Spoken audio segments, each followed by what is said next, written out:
తెలంగాణలో జన్మించిన పరమహంస సద్గురు శ్రీ శబరి మాతాజీ జ్ఞానబోధ. జీవుని మాయ ఎలా తొలగుతుంది? సదా దైవ చింతన చేసేవాడు భగవంతుని అండన ఉంటాడు.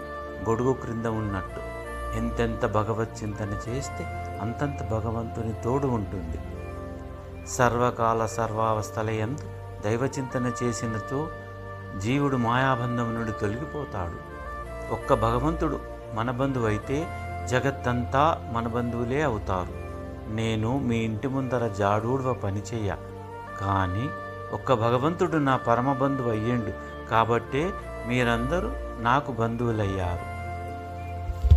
దైవ జిజ్ఞాస గల భక్తులకు, ఆధ్యాత్మిక మిత్రులకు నమస్కారములు.